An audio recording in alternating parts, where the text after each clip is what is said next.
I'm excited today because in many ways we're going back to the root of my somewhat meagre success. It's time for another one of these.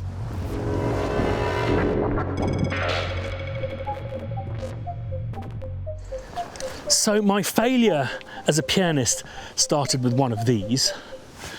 My failure as a rock/pop star started with one of these. I failed as a record producer with this thing and all of the samplers that followed. But my career as a drum programmer started with one of these. And it's the only time in my life, or the first thing certainly in my life, that I set out to do and succeeded at, other than maybe snogging Sally Lavender. I decided that I wanted to be a successful drum programmer just at the point that that was becoming a thing. And this is really what set me off on my journey as a film and TV composer.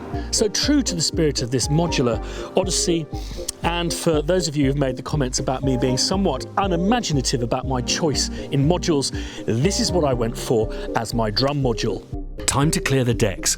Whilst this unit will work as part of the Eurorack system, it is an unboxing worthy of space. In she comes. Right, let's get some light on it and close the curtains because this is a secret. The Moog, and yes, that's how I'm going to pronounce it. There's something oh so I'm in the club about pronouncing it how it's meant to be pronounced. DFAM, or Drummer from Another Mother. We'll ignore its name for now, and let's just say it's a semi-modular, fully analog drum synthesizer from Moog, the company that Bob Moog set up. And the reason for clearing the decks becomes so immediately clear. The terrible names for their new pieces of tech, Mooga Fuga, aha, you don't pronounce that Moga Foga now, do you? Anyway, terrible names aside, they know how to take affordable biodegradable packaging and make it feel and look lovely. And there she is, out of the box, coming as a standalone desktop module, but I believe you can also hack it into the Eurorack. Okay, let's power up and plug into the single analog out of the back. Hang on one sec, rewind. You only get that sound when a synth has serious amounts of wood in it. Hang on a minute, where are the pads?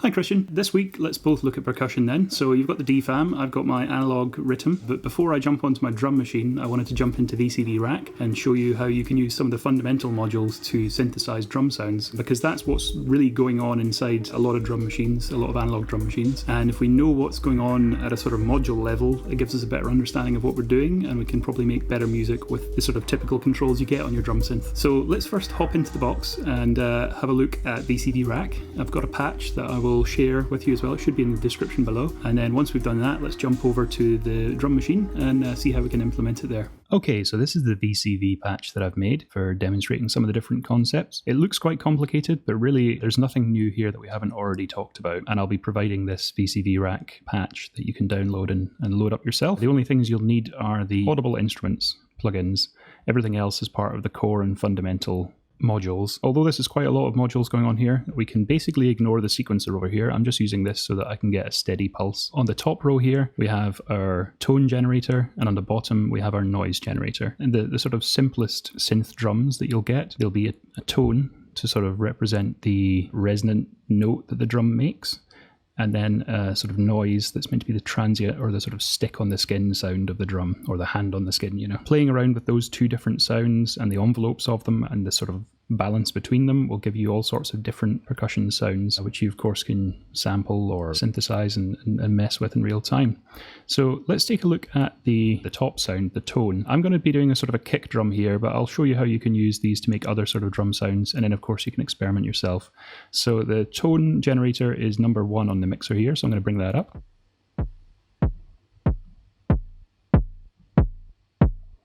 And I've got some notes on here. So the left hand envelope here is the pitch envelope.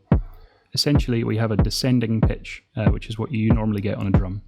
And then on the right hand we have a volume envelope. So if I bring this decay down, it becomes almost like a click or more snappy. And if I bring it right up, it becomes a sort of a booming sound. And then on the right here, if I leave this decay up, this is the amount of time that it takes for the pitch to drop to the level that's set on the VCO. For each of these envelopes, we have a VCA to affect its sort of depth. So we have an amount, and then like a time amount, and then an amplitude amount. So the top VCA here controls the volume envelope, so that will affect how sort of aggressive our sound is. And the bottom VCA here affects the amount, the difference in pitch between the immediate start of the attack and the pitch that it ends up at. It's easier to sort of hear what that sounds like. As I increase it, you'll hear it. It becomes more of a sort of a laser sound.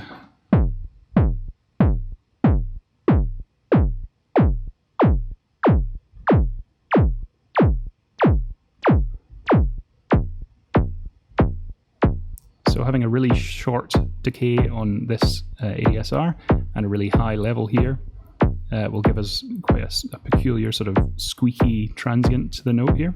And then the more we increase this, the slower that decay from the high note to the low note will be.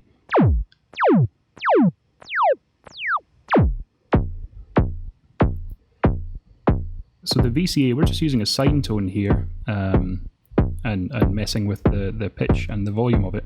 But if I patch in any of the other tones from our VCO, we'll get dramatically different sounds here. So if I, especially on the harsher sounds like saw and square, this is more like your sort of trance music kicks or you know, heavy sort of dance music sounds. Although you could use it for the sort of crazy sort of post-techno stuff like Richard Devine does.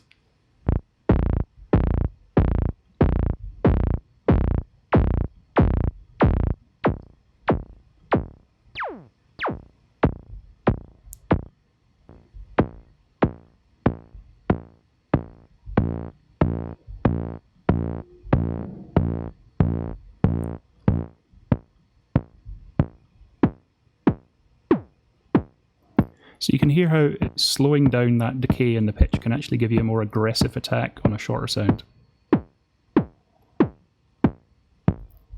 And then finally, we've got it going through a VCA here as well. And what this allows, VCF, sorry, which allows us to sort of tame that sound. But also if we wanted to, on a low pass filter like this, if I increase the resonance, that will give us a little frequency bump wherever the cutoff is set. So if I turn this up to sort of just below self-oscillating, you'll have to be listening on quite bassy speakers or headphones here, but you can hear that it makes that kind of booming 808 kick sound.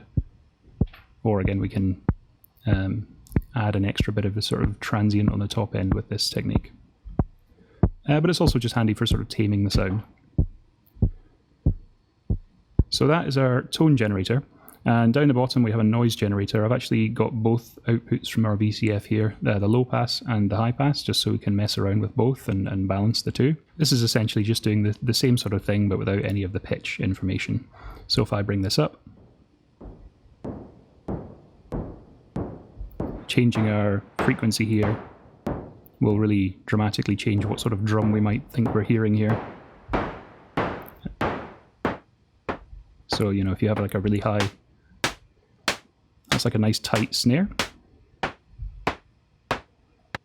Or if you set it, you know, almost like a rim shot sort of sound. We also have the high pass output here, which is, I mean, that could quite easily be a hi-hat sort of sound. And of course, automating these with CV, you could, by increasing and decreasing the sustain, you could make that like an open closed hi-hat, or maybe like a shaker sound. So I've got an LFO here, which I could pitch in to the sustain.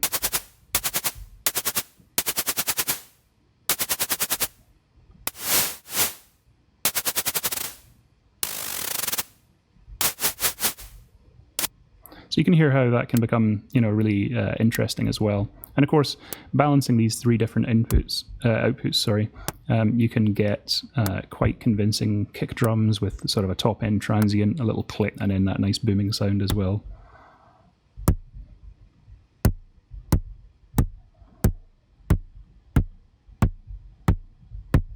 And you can really sort of tweak that around. So that's fundamentally how you could synthesize different drums. I mean, you could increase the frequency of our VCO here, make a more resonant, mid-sounding, low-pass frequency sound here, and make more of a snare sound. You'd probably want to have quite an intense pitch envelope and a much shorter attack. And if I hit that now,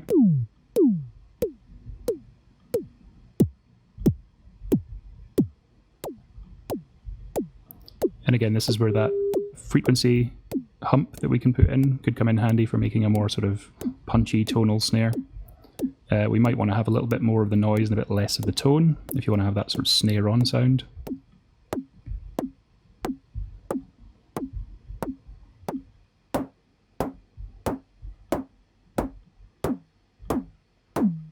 And then it's just a case of balancing between the different envelopes and playing around with it until you find what you like. It looks like there's an awful lot going on here, but it's actually an incredibly simple patch. So I'll attach it so you can have a play around with it. But let's jump over to a drum machine and we'll see how, you know, the controls that I was messing around with. You'll notice I really wasn't messing with all of the knobs on our ADSR or really all of the controls on our VCOs and so on.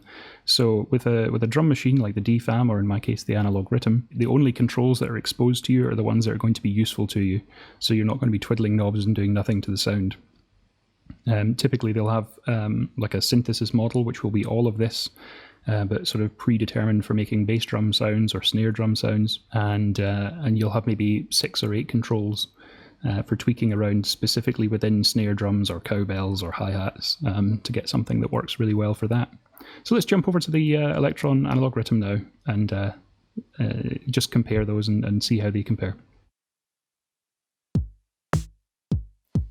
Okay, so I've got a pretty regular kick snare pattern here, sort of an 808 sound. So let's just solo off the bass, the kick drum. And we're just going to edit that. And these are the controls. Tuning of the VCO. We have this sort of speed of this. These two controls that I'm messing with now are the sort of pitch envelope and pitch VCA. And then we have the volume VCA at the end there. This also has some parameters that allow us to balance that noise, that transient from the noise generator that we had. There's also some different ones here that represent kind of the different... Here we have a real sort of saw square sort of sound. Again, those standard pitch and volume VCAs and envelopes are the same. We have a couple of other controls for messing around with the wave that we're hearing.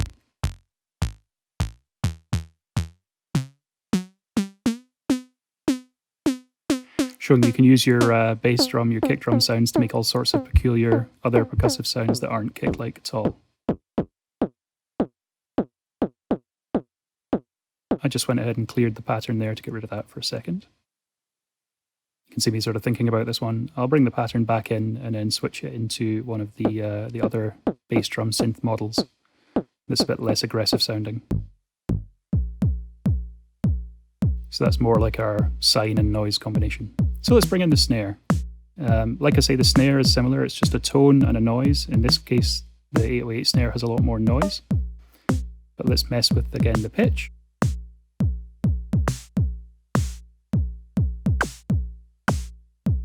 So there we have that pitch sweep. It's almost like a disco tom. And then on the end there is the sort of VCA for volume, or the decay of the volume.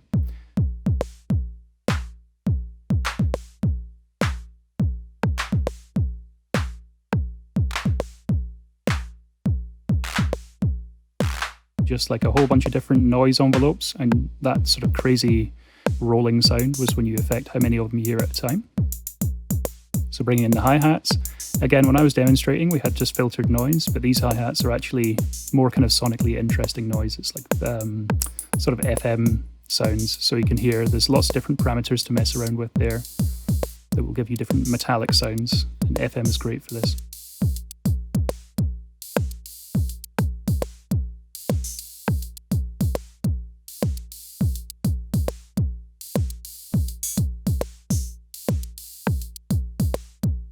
And I start doing the same with the kick and the snare. So now that we know what we're doing with these different controls, we can start making, a kick that maybe has slightly higher pitch or a different envelope or a different sweep. And we can do the same with our snare at the end here. Stick a snare somewhere on the end of this pattern.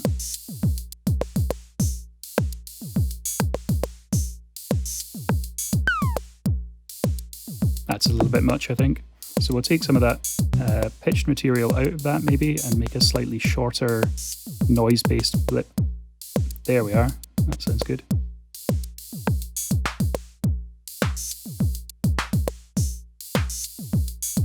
And I'll throw a couple of different unusual claps on there, maybe with some rolls.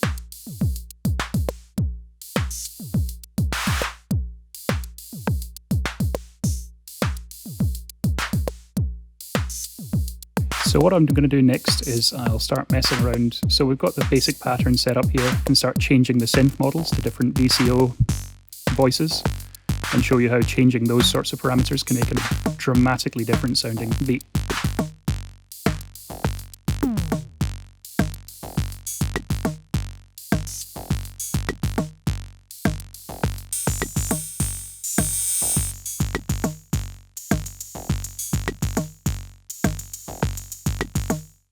And there we have it.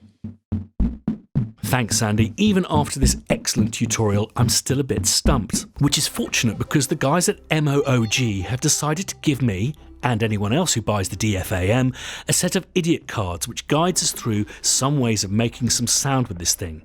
Just point the stuff at the dots and hey presto. Mother of Lord Jesus Christ, that is fat. So as far as I can gather, there are 2 oscillators and there's a noise-making source. So 3 sound sources, which are gated on 8 steps or divisions, each with its own pitch and velocity or volume control. The pitch often doesn't seem to do a hell of a lot until you plug the pitch out of the patch bay into one of the other controllers.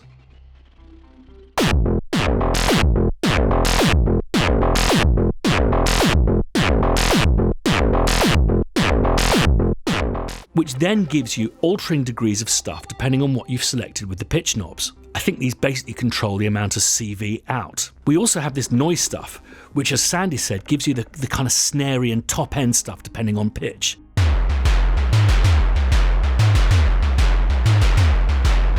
And you can see here with the pitch patched thusly, we're changing the pitch of the oscillators but not the noise, which means you can also make totally useless patches like this.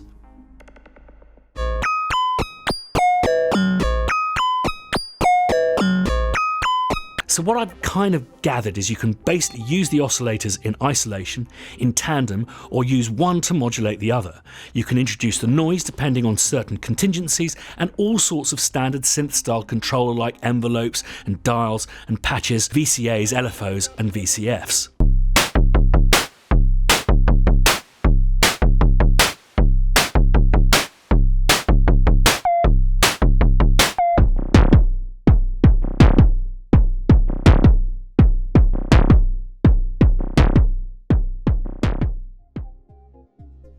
For me, a lot of originality lies in the unexpected. You know, I've spoken to so many real trailblazers. The word that comes up often is this idea of tension. It's a kind of a combination of really good ideas combined with a lack of ability or understanding or experience. It creates a tension, which creates a spark. I don't think I'll ever truly understand the DFAM, but what it opens up for me is a world of unexpected, whereas my Roland drum machine was a kind of quite a predictable piece of kit. This is wholly unpredictable, and from that I'm going to advance not only as a modular experimenter but also as a drum programmer, which is an exciting prospect indeed. As always, if you like what we do, hit like. If you haven't subscribed yet, hit subscribe. Next week I'm going to be looking at synchronization and hopefully I'll nail this first performance.